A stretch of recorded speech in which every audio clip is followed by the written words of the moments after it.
itu dia tadi ya, ternyata berbagai macam rasa sakit. Banyak banget ternyata rasa sakit yang belum kita ketahui ya pemirsa. Tentunya kita akan membahas seputar kesehatan masih di Hidup Sehat bersama saya Intan Somadina dan juga saya Dr. Vito Damai dan mudah-mudahan Anda dalam keadaan sehat dan tidak lagi sakit ya.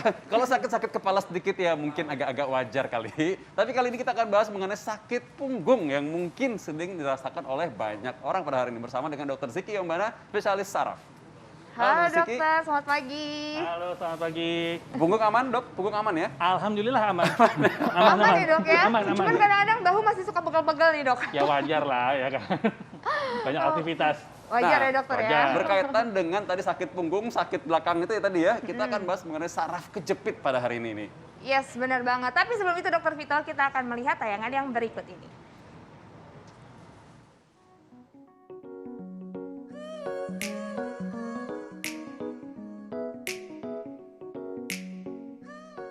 Pinggang, juga punggung atau mungkin leher nyeri saat digerakkan, nyeri disertai rasa perih atau mungkin kebas. Hati-hati pemirsa, ini bisa saja tanda ada saraf yang terjepit. Gejalanya bisa muncul tiba-tiba sehingga saat terjadi kita kerap merasa kaget disertai nyeri yang menyiksa. Saraf terjepit adalah salah satu masalah yang kerap dirasakan baik orang yang aktif beraktivitas atau mungkin saja Anda yang juga kerap santai saja. Pemirsa, ini bukanlah kondisi yang bisa hilang dengan seketika. Saraf terjepit malah biasanya akan semakin mempersulit seseorang untuk bisa leluasa beraktivitas. Bukan hanya berjalan, menggeser tubuh perlahan saja seakan sulit dan menyiksa. Untuk meringankan keluhan, penggunaan bantalan pada leher atau pinggang, juga kompres hangat kadang cukup membantu, namun berlangsung sesaat saja.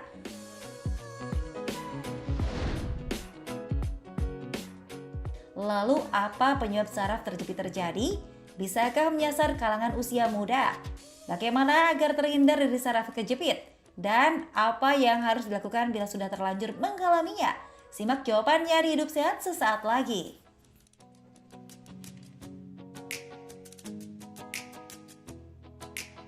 Iya pemirsa, itu dia tadi ya tayangan mengenai saraf terjepit yang akan kita bahas bersama dokter Ziki. Tapi dokter nih, sebelumnya saya minta penjelasan dulu dokter. Kenapa saraf ini bisa terjadi dokter, bisa terjepit gitu maksudnya? Jadi saraf itu kan dia suatu struktur ya, suatu sistem struktur yang kita analogikan sebagai kabel. Nah, kabel ini dia berjalan dari pusatnya, generatornya di otak, dia turun melalui tulang belakang.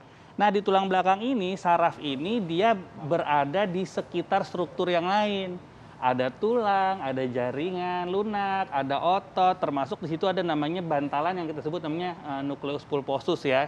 Nah, kalau ternyata struktur sebelah-sebelahnya ini istilahnya apa ya, mengintervensi, ada perubahan struktur, maka dia akan menggeser dan saling bersentuhan. Salah satunya sarafnya akan menjadi tersentuh, bahasa gampangnya.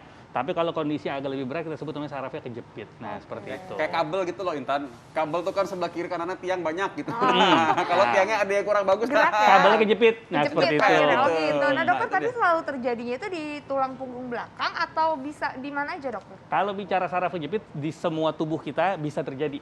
Mulai dari telapak tangan, daerah leher, daerah pinggang, segala macam itu sering terjadi.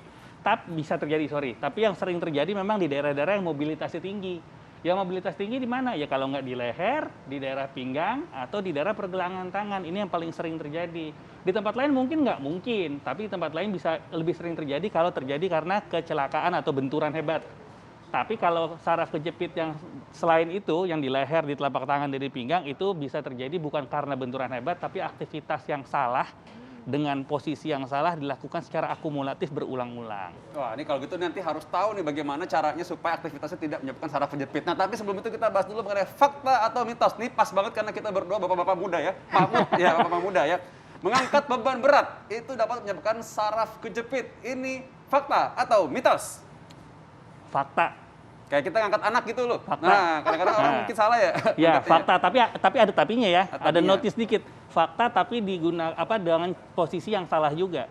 Oke. Ya, karena kalau misalnya kita mengangkat benda berat, apalagi seorang lifter yang sudah terlatih dengan menggunakan device atau alat tertentu dengan cara yang tepat, itu relatif aman. Tapi kalau kita nih, istilahnya ya bapak-bapak muda tiba-tiba mengangkat barbell lifter, ya pasti kena lah. Karena kan kita bukan terlatih untuk itu. Gitu. Jadi bukan soal berat ringannya ya sebenarnya. Bukan, berat dan ringan tidak. Bukan itu yang utama. Tapi Karena caranya posisi, caranya. Caranya gimana dokter yang benar? Caranya memang kita harus memposisikan tulang belakang kita ini tidak menekuk ya, nggak menekuk. Jadi istilahnya lengan bebannya itu dekat dengan tubuh. Jadi nggak boleh kita posisi bungkuk ini nggak boleh. Jadi kalau misalnya ngangkat galon ya dokter, anggaplah ngangkat galon, harus jongkok ya? Jongkok.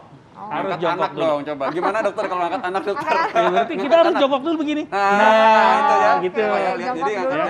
jadi Nggak boleh bukan begini.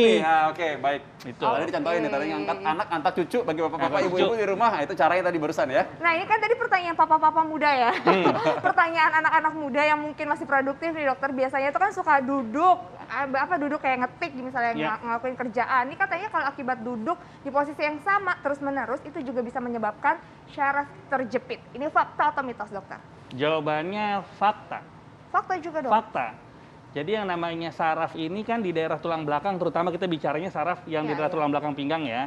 Itu dia ada tulang belakang dan di belakangnya ada saraf. Kalau kita menggunakan posisi yang statis terus-menerus seperti itu, maka penekanannya akan semakin intens.